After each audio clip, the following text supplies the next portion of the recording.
I always feel so intimidating following up that amazing intro from Camera Mandy. I'm like, we're here. Good morning, Lawrence. How are you, my friend? Doing great. And yourself? I am doing fabulous. Good morning, friends. It is I, Alphinius Goo, and Gooey Lawrence, who is not Camera Mandy, right? But we have Camera Mandy who will be on here soon. So we are actually doing the stream a little differently this morning because we've got all kinds of people coming, which is really going to be fun. I think it's going to be a fantastic stream, and we want to give some folks a chance to come in. But we first want to thank Lawrence for stepping in because our dear Camera Mandy is at Gamehole Con. And she's out there with Casey and with Adam. And then our marvelous Rob showed up as well. And he's running some games. And I gather they've met some amazing personalities and done some really fun stuff. And we're going to hear from them here in just a couple minutes. Right, Lawrence? Absolutely. We have a really fun show lined up for you where we got a couple of different guests. And we do have Camera Mandy in the back room ready to come on live from Gamehole Con. You ready to bring her on? In just a moment. Do we want to do announcements first or do you want me to do those later? That's up to you. So let me tell you real quick what's going to happen on the show today. So first and foremost, we're going to do a couple of announcements, and we're going to show some Facebook stuff because there's been some wonderful things on the Facebook this week. And then we're going to have this wonderful tour of fantasy grounds, if you will. So the marvelous Ben and Keaton worked very, very hard to put the darkest dream into this fantasy grounds platform, which a lot of people have asked about. There's many people who have had questions and wondering how it works and all that stuff. And we're going to give you sort of just a little taste of it this morning, maybe about 20, 25 minutes, walk you through it. You're going to be able to see how dynamic lighting works and how music works and sound effects and how things are automatically populated in backpacks. I mean, it's pretty amazing when you really, right, Lawrence? You've seen this thing, yes? I was thoroughly blown away. We could spend 20 hours and just get the tipping point of what Ben has put into this thing. It's amazing. Yeah. No, it's incredible. And Ben did the lion's share, but I also got to tip my hat to Keaton. And there are other people. Kerry helped a little bit and some other folks. And we're looking at seeing if we can do chapter 2. So hopefully those people in our Gooey group that like Fantasy Grounds will support this. And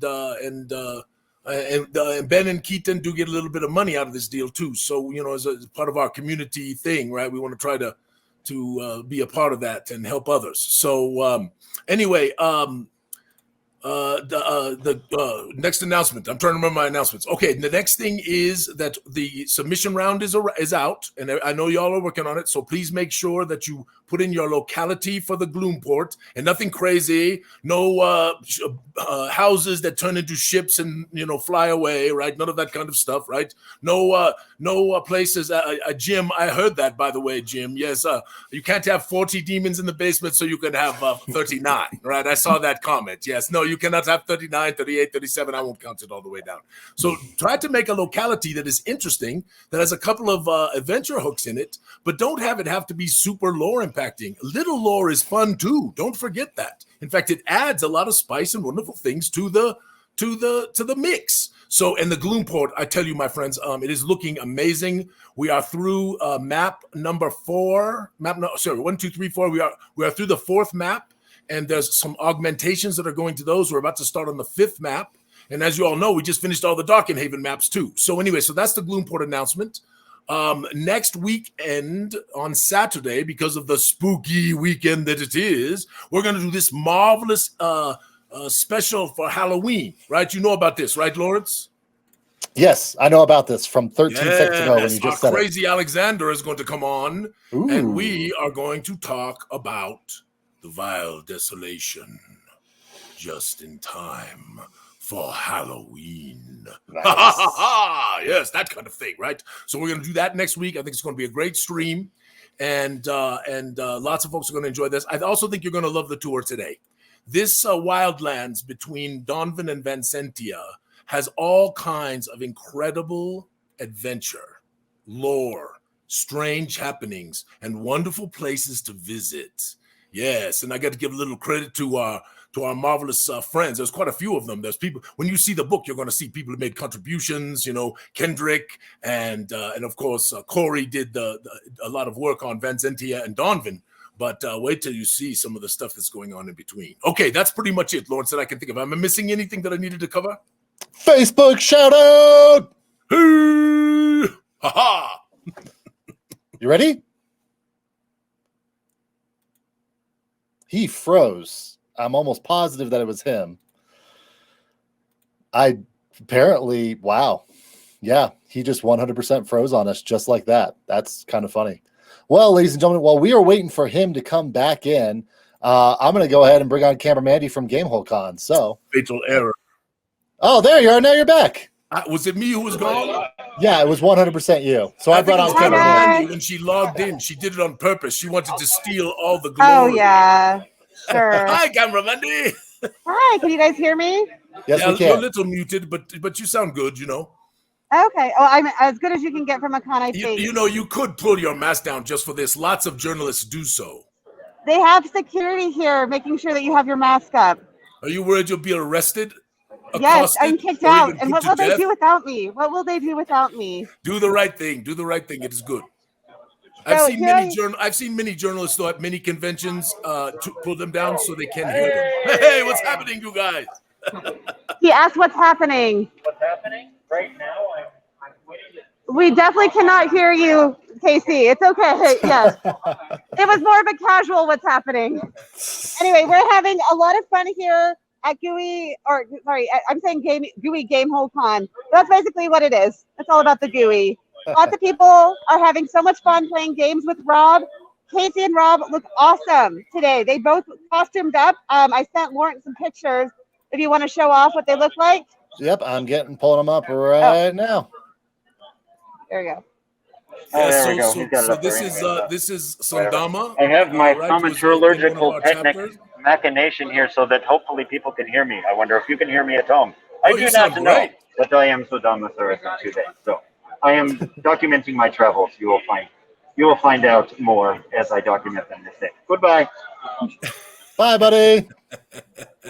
And Rob, Marvelous Rob, is dressed up as Xgramus, which is one character he's had for a long time, who is now a character in the world of Zyathé. So we're very excited about that. And of course, Casey and Adam and Mandy are out there doing the booth.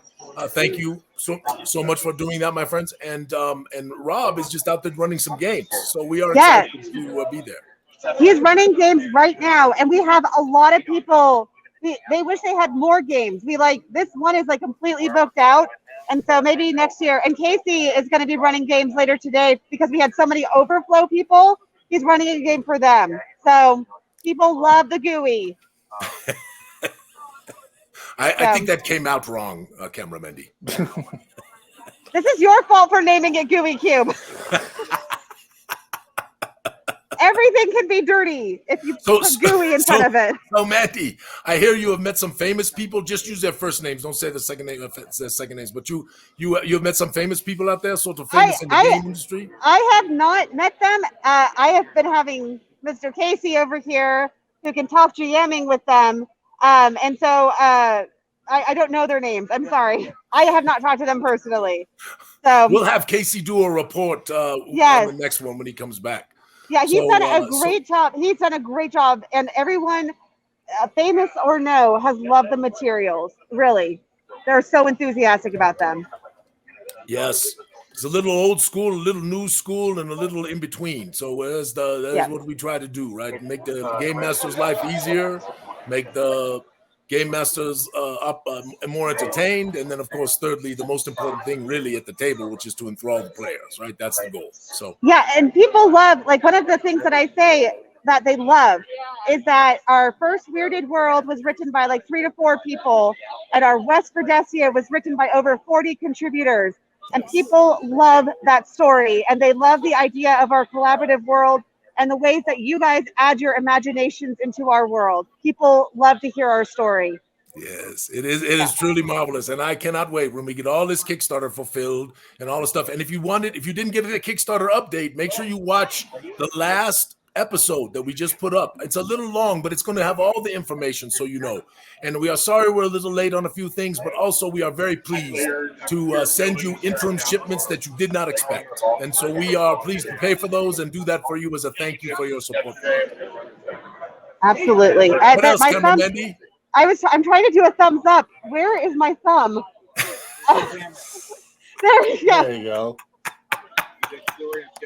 All right, cameraman. I'm like, where's my thumb? You guys have a great episode, okay? Take care. Have a great day, Camera Mendy. Bye. She is a goofball, but she is marvelous. 100% goofball. Where is my thumb? That's got to be a meme. In fact, I'm expecting it, Lawrence, by tomorrow. Up in that den. Up in the Discord. Up in the den. Where is my thumb? I'll take care of it for you. No problems. All right. Before you got cut out and I had to improvise, we were getting ready to do a Facebook shout out.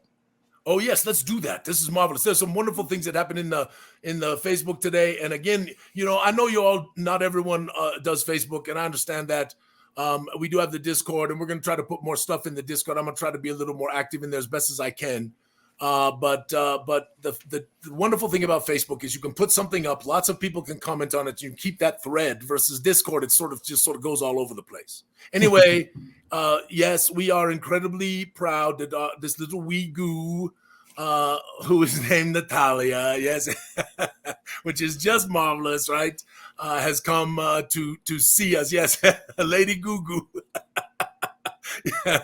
And I thank you all for your incredible well wishes and your comments. And it just, this is such a wonderful thing to have this little tiny baby come into our lives. And Mike and Marianne are. So I agree with that, Michelle. That's so funny. Where is Bendy's thumb? I might do that. And listen, thank you, truly, you all. Mama's fine. Marianne is doing great. In fact, one of these days, I need to put up her portrait with Mike's. I need to do that because we had a portrait of Marianne a long, long time ago, and I don't think I've ever shown it. And it's cute. She's a Hanatas, Cirrus. So this is a wonderful thing. So, but thank you all for these marvelous comments and these marvelous words, and for the love that you showed, not just to us, not just to me, but to your others, right? To all the folks in the den and elsewhere. You are an incredible community. I am blown away by you constantly, and please let us just stay this way. Let us be kind and give friendship and relationship and love and joy rather than bringing the other thing, right? This is the miracle. All right, Teresa. So Teresa has just begun. She did session 0 last night, but one of her persons had to bail out a little early, so they slowed their roll. But we are excited, Teresa, to hear your tales. So, and y'all, really, I mean this sincerely from the bottom of my heart. I read almost everything that is written by you all. If you write a story, I read it. I actually sometimes behind the scenes will tell others, hey, check this out, because this is something to check out. Sometimes I'll obviously bump it or whatever, but we love to hear your tales. We love to read about them and all that kind of stuff. Oh, and by the way, if you have not sort of followed our Twitch channel, would you do that right now? Give us a little love on the Twitch. And also, if you haven't subscribed to the YouTube channel, please do that as well. We're trying to bump that up. And by the way, we are at almost 1,550 people in the den and almost 600 people in the Discord. So thank you all for your participation and making it a community that people want to be a part of. Teresa, I hope your tales are great. What's next, Sir Lawrence? Bam. So we have a wonderful new person at our little Gooey headquarters. She really works a lot more for our agency, but she is incredibly excited about being a part of this D&D, this game thing that we do, right? So she has never played before. She's about to play. She has wanted to play for a long time. And she is assuming this character of Gail Red. And her real name is Abby, and she's marvelous. So we are very excited to have her be a part of this. She's going to start asking questions. She's going to talk to people because she doesn't really know a whole lot. And I know the way you all are that you're going to help. And I think she's playing for the first time with Gooey L here in the next week or two. So we are really excited to welcome her. So I think you will enjoy this interaction with her and Gooey L. And plus, they're going to start doing some TikTok stuff, and they're going to rope me into doing some TikTok stuff. I don't know what I'm going to do, but I'm going to do it. Whatever they tell me, I'm just going to follow along. So anyway, that's the next thing that's sort of going on around here. All right, what else? Ready for Spooktober? All right, Kaya, I agree. You did it. So somebody put up in the Gooey Den. Do you remember this, Lawrence? A few weeks back, a couple weeks back, somebody put one of these jack-o'-lanterns with the eyeball in it like this, right? Oh, and Kaya, I put a note in there. She says, "I think I'm going to do this," and I'm like, "No way." It's, lo and behold, there it is. So Casey Wren is in love with this thing, right? Because of the eyeball thing and the beholder thing and the eye of the beholder and all that kind of stuff. I know this is exactly right, Jim. I can't even say my name in 60 seconds. It's impossible. I don't know about this TikTok. We'll see what happens with the TikTok. Anyway, but but Kaya made this incredible jack-o'-lantern, and the only thing that I wondered about is could you thin the inside enough that you could actually put a candle in it, the eyeball would light up? Kaya, show us. Apparently it wasn't enough, Kaya. No, it's magnificent. All right, and last thing up on the chocolate bean block from our good friend Harry. Oh yes, so Mentivious is James' marvelous character, and James has been helping us with a number of things that folks don't even know about. He's actually been working on the calendar of Zyathé with the moon phases and all this kind of stuff, and we we are very excited to hopefully working with these folks. And I'm not really announcing it yet, but it's okay because it's a wonderful third-party group that we've been working with, and I think they're going to do something with us to help us, and we got to help them a little bit with a little bit of money. We'll figure that out. But Jay's been working on that, and he had this marvelous portrait made for his efforts on our behalf, and this is this character of Mentivious, and then of course Harry, because Harry's just Harry, right? All of a sudden, out of the blue, Mentivious shows up. So, I got to tell you, Harry, you might be more popular than anyone in this group because, people just love these, my friend. And I still, to this day, I think back to that beginning and that spider, and then Myron the Ugly Troll's head on a platter, and then the Alphinius head with the bonnet. Yes, there's always a bump in a relationship, is there not? All right, what else, Lawrence? That is the last one, and you're not doing too bad. You're only 8 minutes over on time right now. Oh, only 8 minutes over. Yeah. Well, we are going to go to our friends next. This is our thing, yes? Oh, yes, absolutely. We want to welcome Ben and Keaton onto the stream today. Welcome, guys. Hello. Hi, everyone. Hello. Good morning. Good morning. So Ben and Keaton are going to give us a little overview of how Fantasy Grounds works and how all of the Darkest Dream that they spent so much time making happen sort of works as well. And now I want you to be clear to you all. There is no way in the 20 minutes or so, 25 minutes or so that they have to do this, that they can give you the whole thing. This is a very much more involved thing. And maybe once Ben gets done with the thing he's doing with himself personally, he's doing some cool, but it's requiring a lot of studying and stuff. And Ben, if you want to share that, you're welcome to, but I don't want to share it on your behalf. So once he's done with that, perhaps we can do a more of a longer video where Ben and Keaton could do something maybe for an hour that you could watch at your time, at your leisure.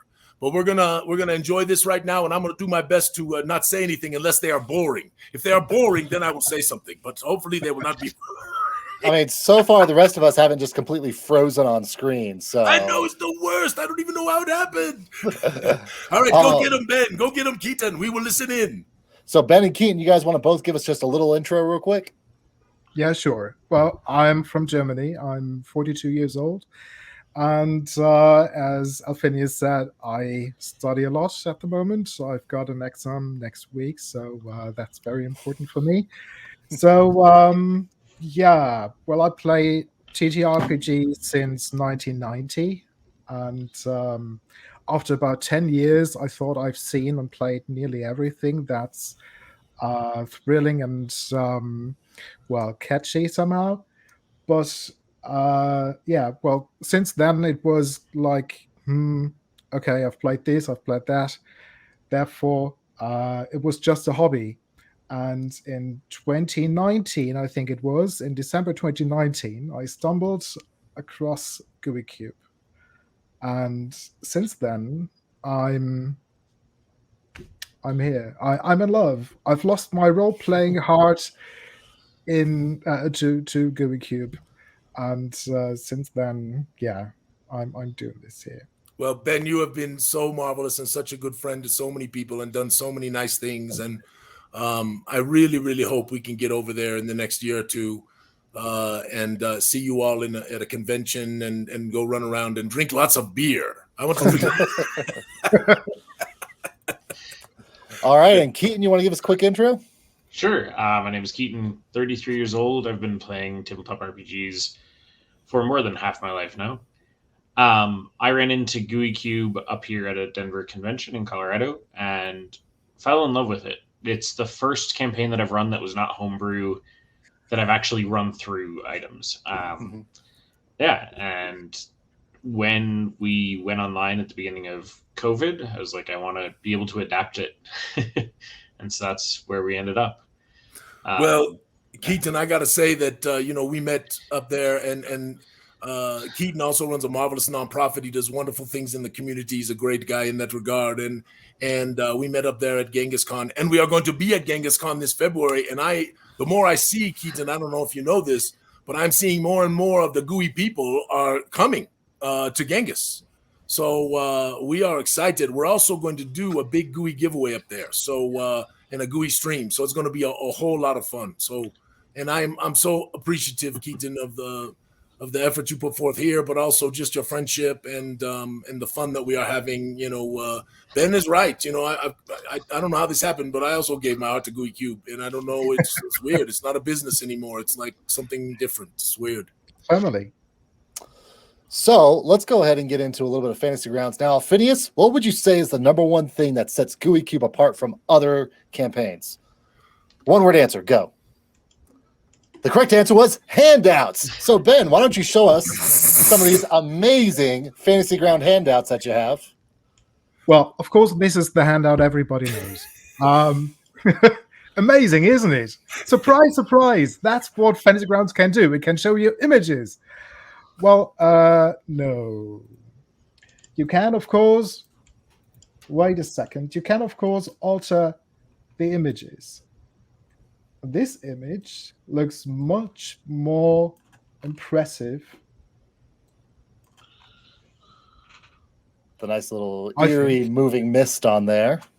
Exactly. And that's taking a look from the GM perspective. I've got also Keaton's screen up here. And so Ben's, go ahead, Keaton. I was going to say, Ben's pushed the handout to me so I can actually see it. The effects render on my side, it's actually fairly low latency. But it just adds effect and ambiance. So there's the bear versus just the normal bear. So yeah, we've added just some ambiance and some fog to it. Yeah, I think you got another handout to show us, Ben. Of course. Wait a second. Got to close this one. And the nice thing about Fantasy Grounds compared to some of the other ones is that the basically desktop that any player or DM that is working on is completely customizable. So if Keaton wants to see the full screen, he can have it full screen. If he wants to have different windows working, he can run that. Let's go ahead and go back to old Ben's screen over here as you're kind of showing us. Here's another one of the really nice handouts with the Arachnic Revenants. You got that nice purple smoke coming on out. And what'd you do to enhance this one just a little bit? Oh, well, I made it more realistic, as you can see. Now, in a dungeon, it's usually darker than on the image itself. And so I've got light on the left, light on the right, and there's the mist move in here in the back. This is, of course, not in the standard module, but that's something you can do to enhance your game. So as a GM, Ben, yep, as I say, Ben showed it to me last night. It did not take very long. So if you wanted to add that extra little pierre de resistance to some of these handouts, you have that ability to and that power in Fantasy Grounds. Now, the other great thing about a Gooey Cube adventure is all the different maps that you get. So Ben, you want to go ahead and show us some of those Fantasy Ground maps? Sure. Well, what you've got here is the Carnival. Wait a second. And as let's do this. So this is the map as everyone knows it. Now, there are already some tokens placed on it. There is a campfire. And there is a group of Handouts, and what you can do is you can switch through, or you can change the time, and by that you can change the light. Wait a second. Now I've got to turn it on first. That was my mistake. Where is it? Where is it? Where is it? No. Okay. No pressure. Everybody's watching right now. Exactly. So this is how it looks like when it's dark, right? But when it's dark, of course, you've got the bonfire lit, and therefore, here's the lights. You just have to turn it on. And he said, "Let there be lights."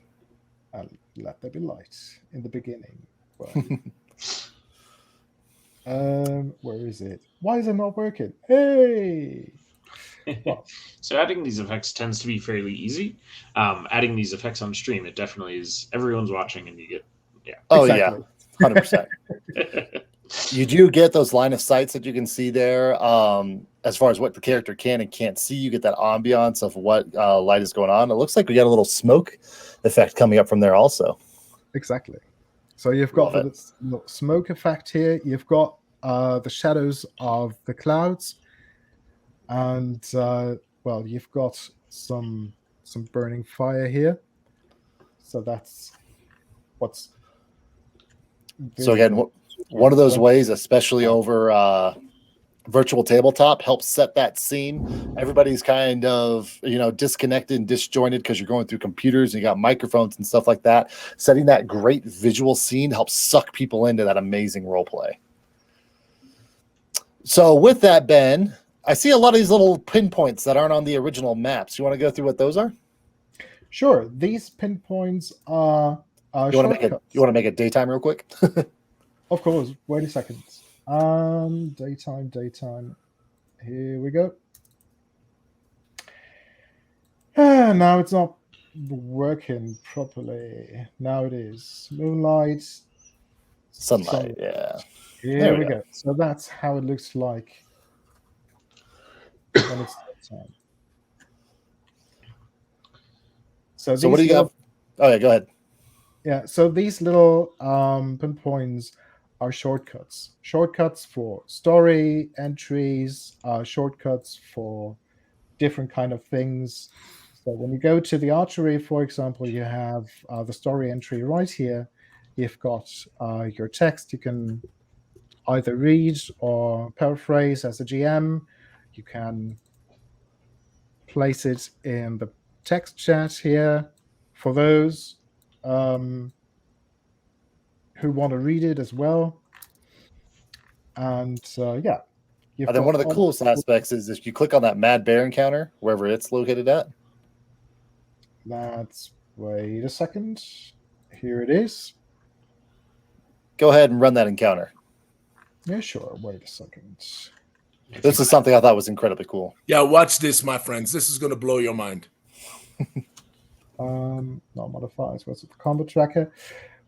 So Calopia is already here. Let's place her, let's say, here on the field. And here's the Mad Bear encounter. So what you see now is, as Calopia, she sees Edward standing over there. And right now it's quite busy, as you probably know. So you hear a lot of people talking. You hear a lot of chatting, a lot of laughter, maybe, and suddenly you hear a scream. A woman scream, and a woman seems to needs help, maybe. And after that, there's the bear. Now, Keaton, you want to go ahead and move your character over to where that bear's at so we can see it? Yeah, so that's something here that you'll notice is I've scheduled a move, but Ben can lock it down, so he has to approve it. So yeah, My player moves, changes line of sight. Ran into a tent. It's not letting me move. There we go. And Ben, if you can make the bear visible to me. Sure. It's invisible on the combat tracker. And the bear shows up. On my side, if I go to the combat tracker, I'm available. I can target the mad bear, which then gives me some ability to go through my actions. So on that, I've got some actions that are pre-scheduled. I'm going to take a whack at it with my short bow. Some nice digital dice there. Tracks. And then we'll say I hit anyways, even though I may have missed. And it auto tracks damage.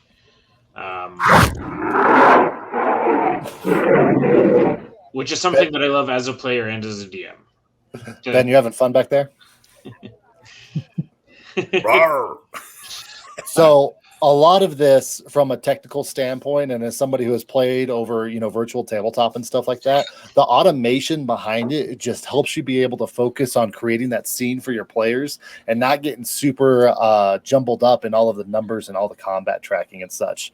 The cool thing that we didn't see, and I'm going to ask Ben to do this again, click on another encounter and then have it come up with the difficulty settings and such. So if he ran this Mad Bear encounter again, it actually, those little pins automatically give him the options to auto adjust the difficulty setting in according with the Gooey Cube rules, which we'll see here in just a moment. It's very fast in order to run it. And then it auto populates all the tokens and their locations as well. So literally using these pins on the map makes it so that way all it is just, it's visually right there ready to go. I mean, I have actually heard of people who use this program for their live tabletops just because of all the record keeping and all of the stuff that it does on your behalf. I've actually been considering doing that at my home games. I play out in public, but I also play at home, and I've been considering just, using it for the live tabletop. Oh, 100%. But with that, let's go ahead and let's teleport a little bit. Ben, you want to go ahead and take us into the Sinister Chambers? Yeah, sure. Wait a second. First of all, I've got to delete everything here from the combat tracker. The other thing that's great about Fantasy Grounds as well is that there is a lot of YouTube support, essentially. So you can go to YouTube University and learn a lot of these things to help get yourself ready to go. Absolutely. There's also Fantasy Grounds Academy on Facebook, which has a couple thousand members, and people will answer a lot of questions for you. 100%. So with that, again, we're showing Ben's screen right now. Going over to Keaton, he just kind of has it. Oh, so he just populated right there.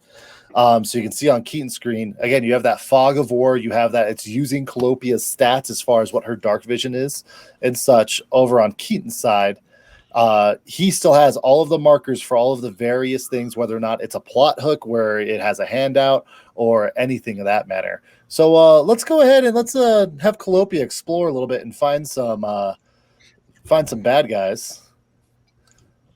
Sounds good. And what you just saw Keaton do there, he did it very fast. He actually activated a torch. When he activated a torch, it automatically changed what his sight pattern was in there. So before it was black and white, now he's actually seeing that kind of candlelight color as he's moving his character through. And I'm going to move myself down this hall. Sounds good. So again, you're seeing the edge of her dark vision there where it's black and white, and then you're seeing just around her that candlelight. As we keep on moving down here, we're going to make a left. We don't want to go down that spooky door. And I've got an arrow here that is for my finding because I know where we're headed. Ooh, look at that. There's a nice little door over there on the right. Let's go into that one. Oh, I ran into the wall. That's kind of fun. It has you do that. And now we can see this room. Yeah, I actually really enjoy the walls. All right, so you pop up in this room. Let's go over to old Ben's screen. Hey, Ben, something's supposed to happen, isn't it? Really? Oh, surprise, surprise. Wait a second. I've got an encounter here. And suddenly, two huge undead spiders attack you. So again, very easy. He has his combat initiator is already in there. Why don't you go ahead and take a whack at one of those guys, Keaton? Sounds good, and I'm freaked out, so...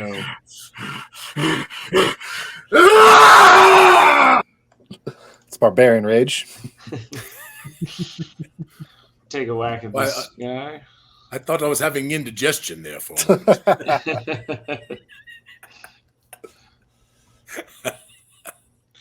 Did you get a hit yet?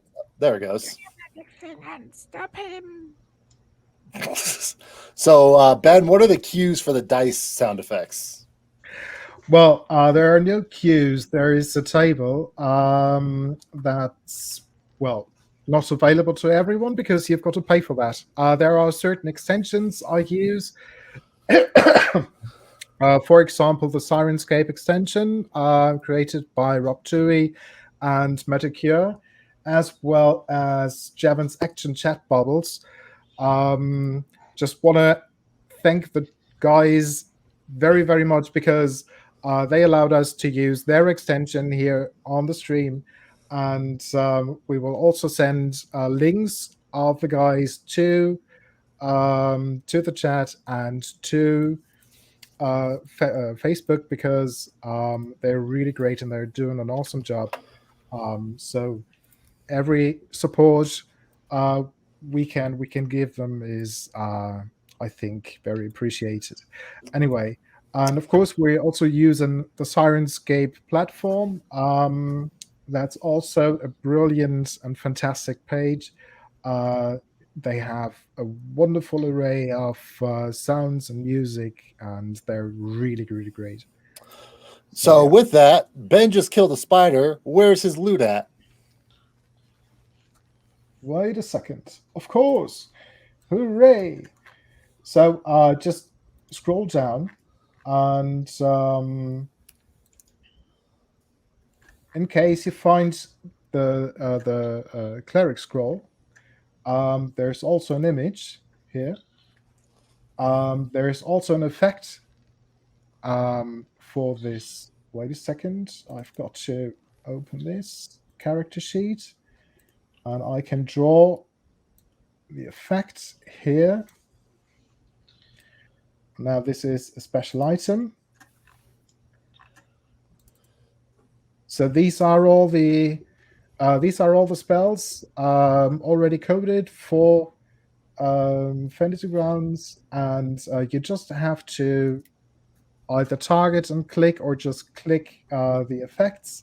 The effect buttons, and everything's fine. So, I mean, when you're talking about with a new player, as far as integrate them into D&D, if they've been ingrained in video games and such for a while, I mean, this almost plays like a video game with Dungeons & Dragons rules. And I've watched Ben stream, and it is actually, it moves pretty fast. It's pretty elegant. I'm pretty blown away by it. I still will probably maintain my way because you know how I am, Lawrence. But because you're old. Old, yes, exactly right. No, I just there's things about being at the table with your friends and doing it sort of that way that appeals to me still. I'm pretty impressed with this stuff. This is pretty amazing, but it's wonderfully elegant, and it does save you a lot of time. It definitely does. And you don't have to read all the rules. That's for sure. That is one thing for sure. It does a lot of rule taking care of for you, yes? Oh, yes. Let's go ahead. There's a pretty cool, famous puzzle in this dungeon. Let's, Keaton, why don't you go ahead and make your way on over to that room, and let's show how you can do that with... yes, but let us not solve it just in case there are players playing, okay, or watching. Let us not don't. We got you covered. Don't worry. Just making sure. We're not giving Keaton the riddle. We're just letting him play with the tokens. Okay, just let me get rid of all these things here. So we have the riddle here. The Laughing Skulls don't have the clues. Without your word, the way is cursed. Give them just due and gain the knowledge of the verse. I won't read the second paragraph there, but what you'll notice on the right-hand side here is we've actually got the tokens that we can move and place them. So this allows your players to actually interact with the riddle and place the items. Helps clear up some of that confusion. It's like, oh no, we put that one in the top spot. It's like, well, according to the picture here, this is how you placed them. So finger of death to all of you. Honestly, this is so useful. My players did solve this one virtually, and having the ability to actually see where it was, and it engaged the players quite a bit as well, because they could see that it moving and then placing it. So absolutely. Yeah. So that's a real brief overview. The last thing that I just wanted to show you guys is kind of the behind the scenes. As a DM, you have to be able to prep all of this stuff, which means you need to be able to read the source material. You need to be able to kind of understand the chronological order of everything. I love the pins on the map because it does give you that really easy. I mean, I essentially did the same thing with a hard copy when I was running it in person, where I'd mark down all that stuff. Now it's just a pin that pops up all the information. But Ben, you want to go ahead and show Dungeon Masters basically the different ways that they can prepare for a campaign? Yeah, sure. So I've got my library here. Wait a second, it has to open, and there's my adventure. And there's a pin called, or there's a link called the reference manual. So when you see the reference manual here, you've got in the proper order, the please read me first. So the first page, there are of course also notes concerning the pre-generated characters, some notes from Keaton and me. How to use this, some acknowledgements, and then there are the handouts about philosophy and house rules, about being Hanatas. There's, of course, the adventure, and so on. And basically, that reads just like the book if you bought it out of the box, right? Exactly. So that basically gives, if you're a dungeon master, if you want to do it map-based, if you want to do it based off of this, I mean, this is set up intuitively enough that if you didn't prepare at all, while your players are bickering about the random door that you put in that has 3 different doorknobs, you could be reading the next section and ready to go and kind of move them through the whole thing. So, like we said at the start of this is the tip of the iceberg as far as the work that they've put into it. It's clear, it's concise, it's clean, it's customizable, and it really, I mean, it blows me away. I have to go buy my 3rd copy of The Darkest Dream. Excellent, Lawrence. Way to support the cause. Got a hard copy in Roll20 and now in Fantasy Grounds. With that, if somebody wants to buy this, where are they going to go, Keaton and Ben? You can buy it. Yes. I was going to say, you can either buy it on the Fantasy Grounds website and store if you search for The Darkest Dream. It is also available via Steam to plug in and buy as well. And the links were just shared on stream. It's $29.99, and it's a lot of fun, very detailed. Yeah. And I think, did you say that there's a sale on Fantasy Grounds right now, Ben? Does that apply to Gooey Cube, or is that for other stuff? Exactly. No, that's for other stuff. So okay. currently the program is sold for 20% off, and that's pretty cool because especially the Ultimate license is, well, not that cheap, but it's a one-time payment. Of course, you can subscribe to Fantasy Grounds, but I prefer to have it forever. Forever. Yeah, Mm-hmm. That's my. Yeah, and it does require a license. It's not super cheap, but it's also not super expensive. Exactly.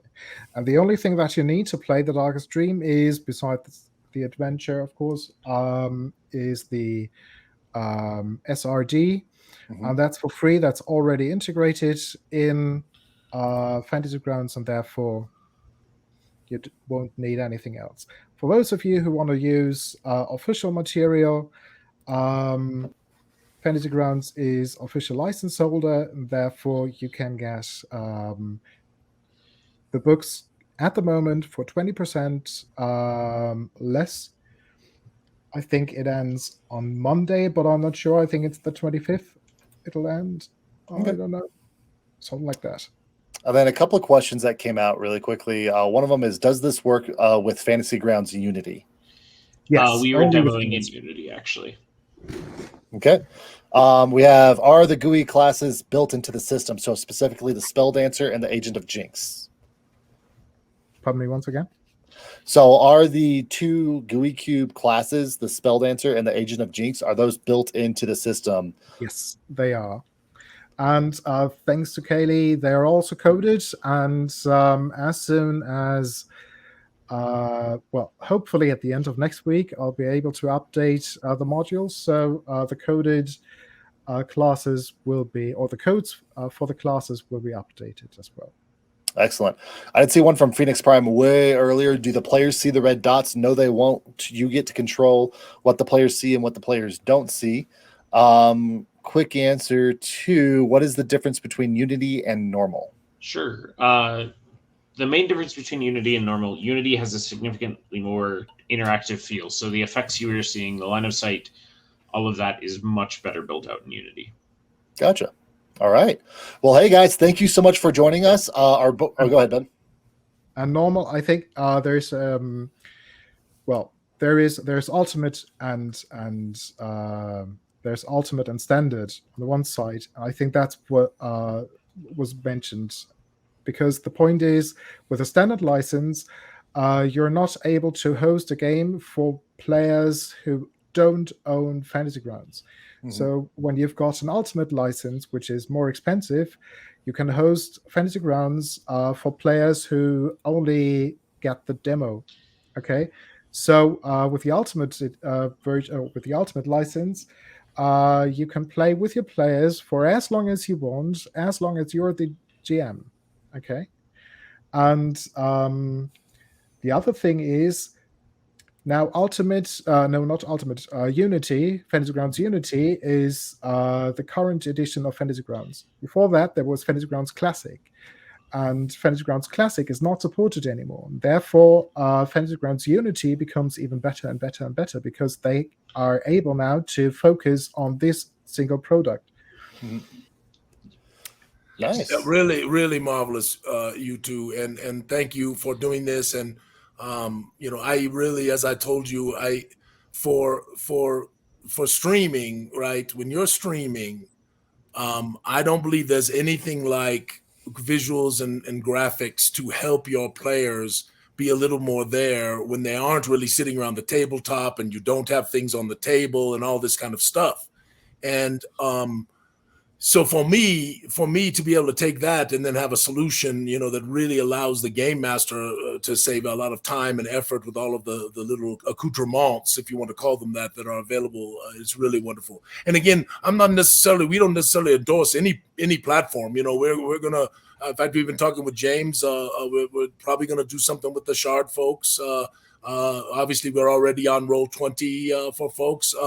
And Pam and James and some other folks are even talking about looking at something on Foundry. So there's lots of different platforms that are out there, and we don't necessarily endorse or not endorse one or the other. But I do think that this, for those of you who really like something that is in depth and amazing and got all these bells and whistles, because there's a lot of bells and whistles, right? There definitely is. Yeah, it's marvelous. And thank you, Keaton and Ben, so much for doing this. This was wonderful.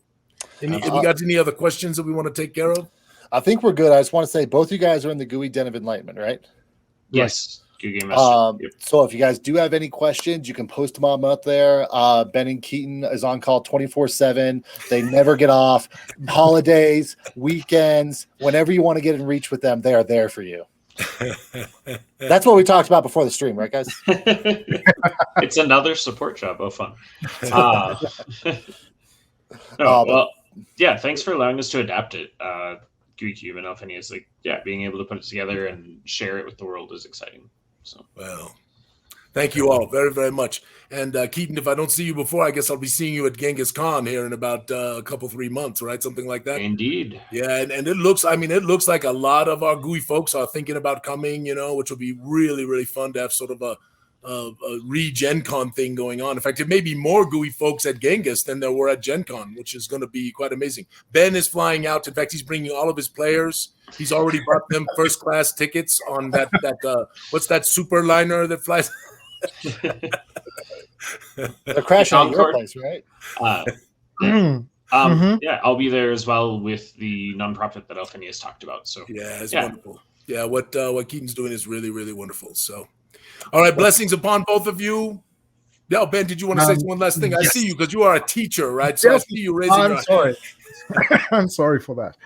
So I just want to do a short shout out to all the Godsboard people. It was such a pleasure working with you, and I'm so looking forward to working with you again.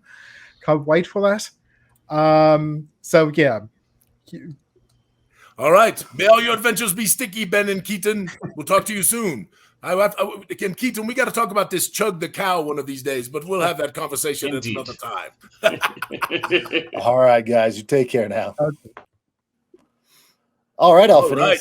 you have a decision to make. You have 9 minutes. Oh no, we can start the tour. We'll go a few minutes over and then we'll start. I already have. I have this thing. We'll stop. I got this. I planned for this because I knew they were going to go a little longer. So I planned for this, and I think people are going to enjoy this. So, my friends, listen. Here's what Lawrence is going to do. He's going to put up just like Camera Mandy has done in the past. He's going to put up a map. Right. He's going to put up the world map. And interestingly, for the first time now, we are going to talk about a very significant area on East Rodestia because we're obviously working right now on getting this thing laid out, right? We're getting this thing to publish, right? This is exciting. You know, we got the Decks of Perilous Fortuity, which you saw. We added the 4 cards. We got all these other things, the magic item pieces. We're working on chapter 5. I mean, it's crazy. But I want to give you a tour of this. I really love this place because of just all the things that are going on. So let's zoom in on East Rodestia, if you would, Lawrence, on the next map section. And can you actually zoom in like Camera Mandy does, or can you not? Let's find out. Hey, look at that. Nice. Go to the east, my friend. Move us to the east. Yes. All right. No, slow down. Now zoom in some more if you can. Ooh, you can't. That's as much as I got. That's as much as I got. All right. So if you see on the western coast there, right, all in that area, this is basically Donvan in the north and Vanzentia in the south. But as you look at it, you see this area. Stay with that, Lawrence. Stay with the zoomed in view. Oh, yeah. But as you look at this, you see that massive boggy area and these large forested sections, right? And then to the east of those, you see this very sort of bleak landscape, which is called the Harrowsdown Crags. And beyond that is, of course, Amosthal, which is the floating city of the Eterns, which hangs suspended there over the Nethershade Valley, filled with all manner of abomination and terror, right? This is a long-term, and we're going to do this one of these days. We're going to do Amosthal. I promise. It is in my mind, and hopefully we'll do it as a community with kind of a mega dungeon thing going on. I think it's going to be a lot of fun. So anyway, so slide back to a little bit there. So yeah, go to the west again, back where you were, and understand that Donvan is basically to the north of the river. And understand that Vanzentia is to the south. The river that cuts right through the middle, Lawrence, the Silver Song. Do you see it right there? Yes, that one right there. Perfect. You're doing great, Lawrence. You're a little better at this than Camera Mandy, if truth be told. What are you doing on Saturday mornings? Unlike Camera Mandy, I've actually had to navigate with a map before. Yes. That's fair. All right. So what the marvelous thing. So now you can go to the zoomed in map if you want to do that, Lawrence. So what's wonderful about this locality, my friends, the first of the slide things, you know what I'm talking about? Look like that. Yes. So this and you can kind of maybe sort of start in the north and zoom in a little bit, and then we can scroll as we go to the south. So what you need to understand is that this area is really Badlands, okay? And there are a number of reasons for this. First of all, this Green Hollow Forest, there is and please ask questions, my friends, as we are going through this, because this is a place that I know that massive adventure is going to take place for your players as time goes on. So the Green Hollow Forest is really dominated by 2 Seelie courts and the elven folk of Saleh and Alnea. And this Green Hollow is not able to really be cut and all that stuff, right? So because of that, there's no settlement in that area except for one little tiny settlement on the far side of the Glamourwood, but you'll see that later. And then, of course, on the western side, there's this massive bog. There's all this mess. There's no settlement there at all. This is very much unlike Blackrot, because there's really only, if you find a settlement here, it's probably not a good thing. It's kind of a bad thing, right? And so this road called the Bog Shore runs all the way down and all the way through, past the river, all the way down to Vanzentia. And so there has been trade on this road. There has also been soldiers on this road in the past. But Donvan and Vanzentia are getting a little more along of late, because of the Valandians, which is another tale, but it appears that they are thinking about conquest versus these Vanzentians. And of course, after that, they will move against Donvan if their pattern holds true. So if you are a trader, if you are a person who brings trade and you travel along this Bog Shore Road, it is dangerous. It is very dangerous.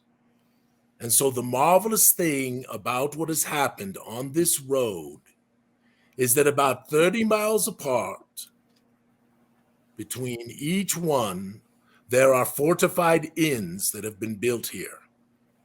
And each of these inns have different personality. They have different sorts of things going on. They are in different places, so they get different rumors. And as I've told you before, I love travel. I try not to short shrift travel in my games, because to me, the travel is the adventure.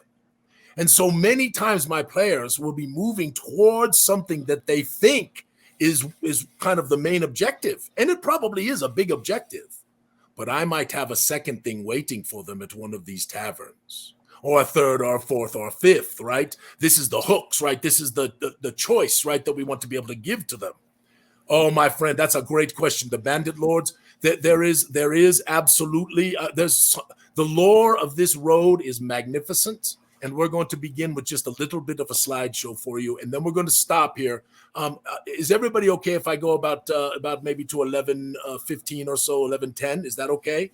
And if not, obviously just drop. But I think I'm going to go a little long. I'm not going to go a lot long, I promise. We will stop this and we will continue it after Halloween. All right. So probably about 11:10, Lawrence. Just snap me right about then. Okay. Sounds good. Right. So if we are going to begin in the north, we are going to begin at Novum Bay, which is where most of the folks who are coming from Donvan going south and traveling to Vanzentia. And many adventurers come from Donvan. They actually take ships and they come into Donvan ports, and they will then come south, because there is rumored Eternic ruins all over the Harrowsdown Crags and this area where Amostal is. And of course, these wonderful ruins, or these terrifying ruins, if you want to call them wonderful, they're really terrifying, right? If you can find an actual functional Eternic artifact, you are done for life. You can retire, you can go, live in the Riviera or whatever it is in in the world of Zyathé, right? You don't got to do anything else, right? And so these are things that we are dealing with as we move forward into Magicka, because these Eternic artifacts are going to be marvelous. But anyway, let us go to the first slide here, Lawrence, so that the people can see. So again, loving travel the way that I do, these travels will begin with quite nice, right? So the road is open, the trees are nice, the sun, all that kind of stuff, right? And then you will travel south of Novum Bay, and most adventurers, most traders, most travelers will stop first at Castle Strovik. So you can show that image. And if you're lucky don't go so fast, Lawrence. If I mess up, don't worry, I'll fix it. So if you're lucky on your travel, as you're going down the road, you might catch a glimpse across the Green Hollow, because there's a little bit of height there, and be able to see all the way across the forest, all the way to the Dawn Spires. And just, again, this is the things that I love, right? Is to be able to have the players see this and kind of feel like they're doing that, right? They're on the road. They can hear the clop of the horses. They can hear the creaking of the wheels on the wagon, right? And then they look across, and there they see these magnificent Dawn Spires, where if they are any kind of adventurer, they know there are all manner of dungeon and and cavern, and of course this etheric thing called Amstal. So go ahead, Lawrence. And of course, by the time you start getting to evening, right, you want to have a good meal, right? And the tavern and the general store that is in Castle Strovik is quite marvelous. But as you get close to the Wolf's Reach Wood, the bog starts to throw mist, right? It starts to throw, stink and all of that kind of stuff, right? So you can go to the next one, Lawrence, please.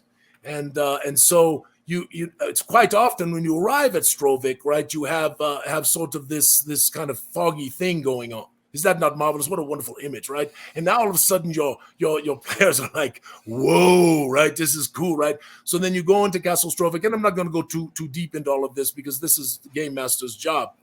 But Castle Strovik was originally originally built because of the Donvan Vanzentia conflict.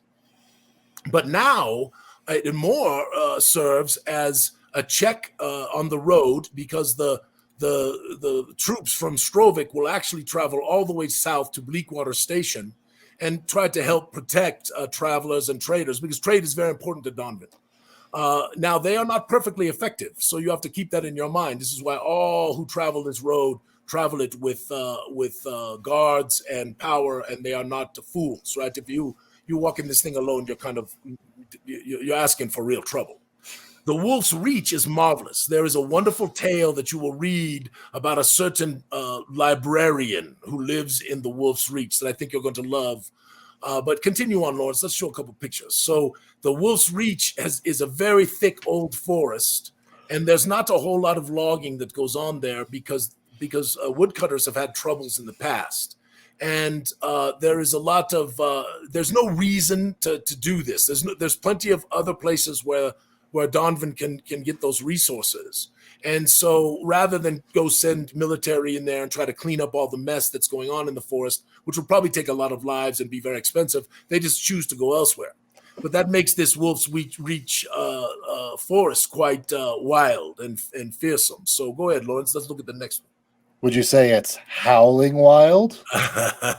Yes, so it is. One of the issues with the Wolf's Reach Wood is that it is filled with dire wolves, which is one of the monsters, creatures that is in there, and they are very bloodthirsty, and they will come and they will leave the fringe of the eastern side of the wood and will attack in packs on the road, and typically trying to take down a horse. And then once the horse is down, or two horses are down, right? But if they don't take a horse, they have no problem taking you, right?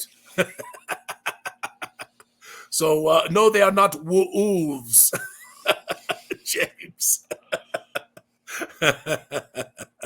All right, let us see the next one. So another marvelous end to stay at.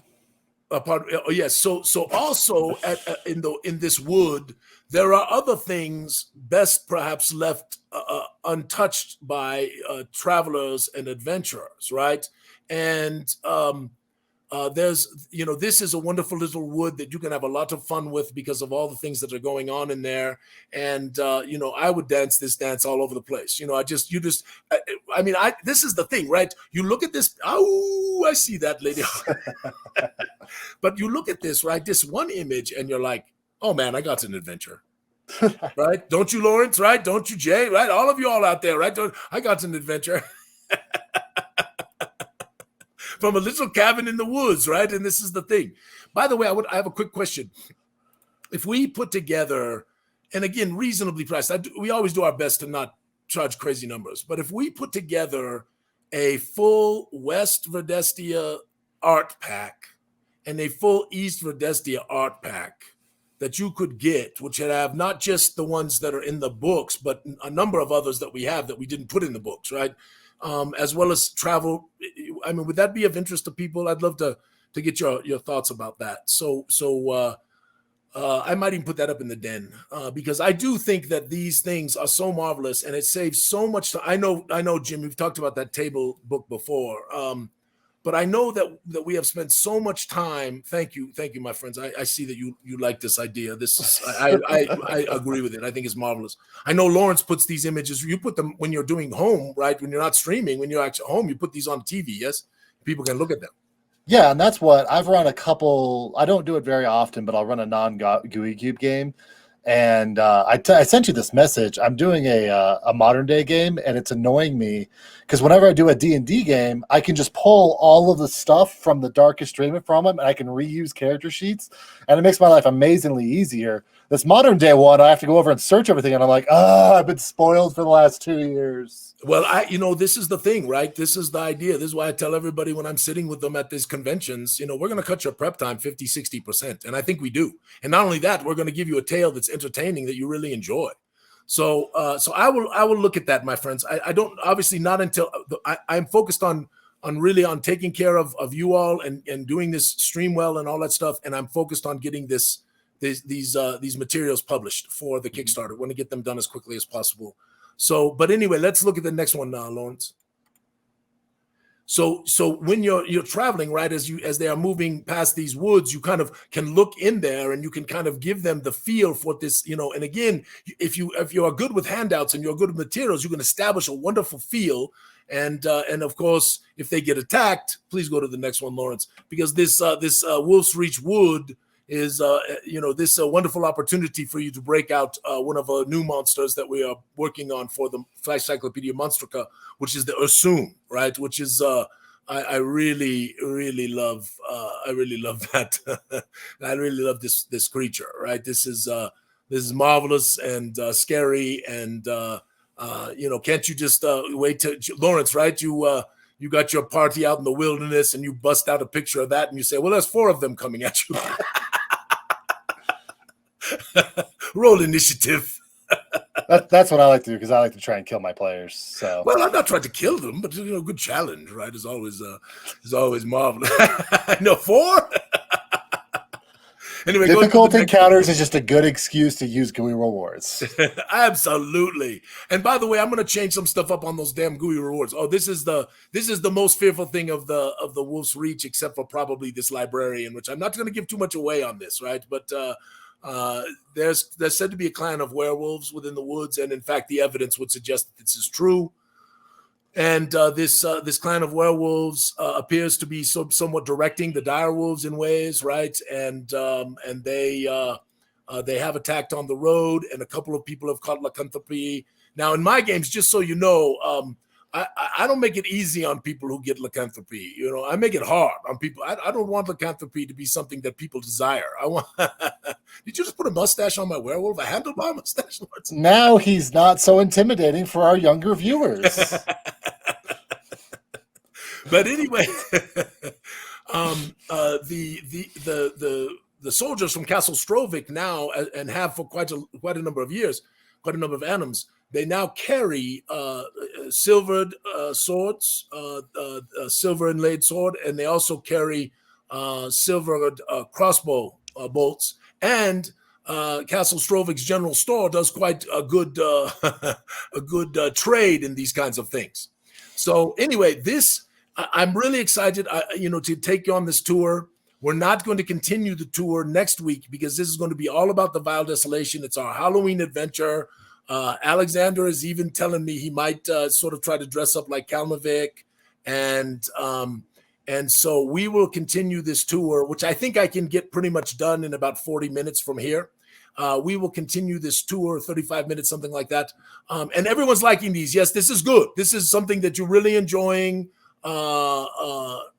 Something that we should continue, right? You're liking getting this information about these places and localities. This is good. So, I really, I've gotten a lot of feedback, but I'd love to hear your thoughts. I'd love to hear ways we could improve. Private message me either way on the Discord or in the den.